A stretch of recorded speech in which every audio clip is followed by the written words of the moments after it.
துலாபாரம் என்பது ஏதாவது வேண்டுதலை முன்னிட்டு வேண்டுதல் செய்வோரின் எடைக்கு நிகரான எடையில் தங்கம், வெள்ளி, நாணயம், பழம், மலர்கள் போன்ற ஒரு பொருளை இறைவனுக்கு காணிக்கையாக்குவது. இந்த துலாபார நிகழ்ச்சிக்கு குருவாயூர் கோயில் பிரசித்தி பெற்ற இடம். குழந்தைகள் பிறந்து 1 வயதாகும் போது திரவ உணவிலிருந்து திட உணவு கொடுக்க துவங்குவார்கள்.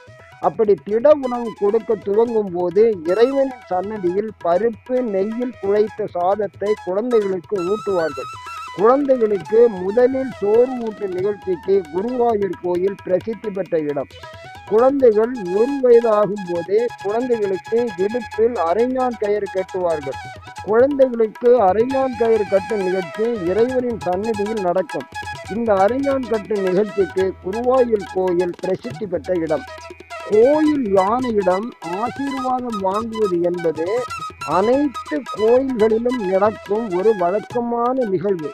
ஆனால் குருவாயூர் கோயிலில் தனி சிறப்புடைய குருவாயூர் கோயில் யானையிடம் ஆசீர்வாதம் வாங்குவதில் உள்ள மகிழ்ச்சிக்கு அளவே இல்லை.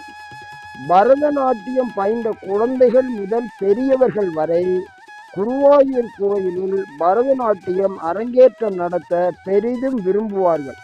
குருவாயூர் கோயிலில் பரதநாட்டியம் அரங்கேற்றத்திற்கு என்று தனியே ஒரு மண்டபம் உள்ளது. இங்கே எப்போதும் பரதநாட்டிய நிகழ்ச்சிகள் நடந்து கொண்டே இருக்கும். பெஸ்ட் சேனல் அன்பர்களுக்கு வணக்கம். இன்னைக்கு நாம உலக புகழ்பெற்ற குருவாயூர் கோயில் தரிசனம் செய்ய போறோம்.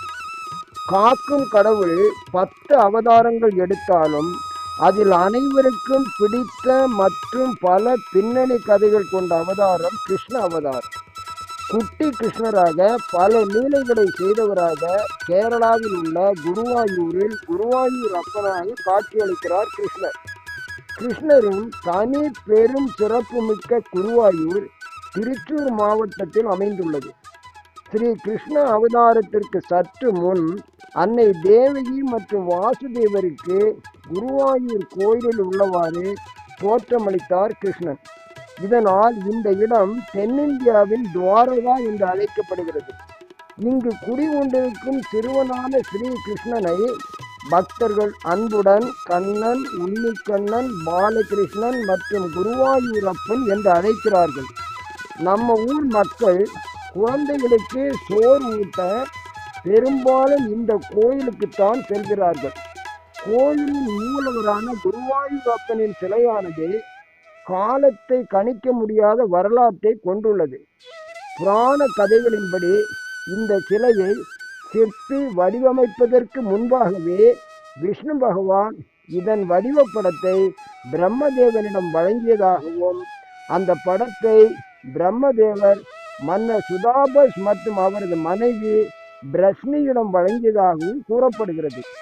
அதை வைத்து வழிபட்ட அவர்களின் பக்தியை கண்டு மகிழ்ந்த விஷ்ணு பகவான், நானே உங்களது குடும்பத்தில் 4 பிறவிகளில் மகனாக அவதரிப்பேன் என வாக்களித்தார். அவர் வாக்களித்தவாறு அவர்களின் அடுத்தடுத்த பிறவிகளில் அவர்களுக்கு மகனாக விஷ்ணு பகவான் பிறந்தார். அந்த வகையில் பிரஸ்னிகர்பா, வாமனர், ராமர் மற்றும் கிருஷ்ணர் என அவதாரம் எடுத்தார். இந்த எல்லா பிறப்புகளிலும் அந்த தம்பதியினர் குருவாயூரப்பனின் சிலையை வைத்து வணங்கினர். கிருஷ்ணர் பிறந்த பிறகு அந்த தம்பதியினருக்கு வாசுதேவர், தேவகி என்ற உச்ச புகழ் கிடைத்தது. அவர்கள் வணங்கிய சிலையை கிருஷ்ணர் பெற்றுக்கொண்டு அதனை துவாரகையில் வைத்து வழிபட்டு வந்தார். தன்னுடைய அவதார காலத்தின் இறுதி நாட்களில் மேலுலகம் செல்வதற்கு முன்பாக இன்னும் 7 நாட்களில் துவாரகை நகரம் கடலில் மூழ்கிவிடும் என்றும், எனவே விஷ்ணுவின் இந்த சிலையை பாதுகாப்பான ஒரு இடத்திற்கு கொண்டு செல்ல வேண்டும் என்றும் கூறினார். அவ்வாறே கிருஷ்ணர் கூறியபடியே துவாரகை நகரமானது கடலின் பேரலையின் பாதிப்பிற்கு உள்ளானது. அதனால் உத்தவாகுரு, அதாவது வியாழன் கடவுள் மற்றும் வாயு காற்று கடவுள் ஆகியோரின் உதவியுடன் சிலையை எடுத்து சென்றனர். தற்போது கோயில் அமைந்துள்ள இந்த இயற்கை எழில் சூழ்ந்த இடமானது சிவபெருமான் விஷ்ணுவை வழிபட்டதால் புனிதமான இடமாக கருதப்பட்டது. அதனால் அவர்கள் இந்த இடத்தில் இந்த சிலையை நிறுவினார்கள். அதன் பின்பு அங்கு கோயில் உருவானது.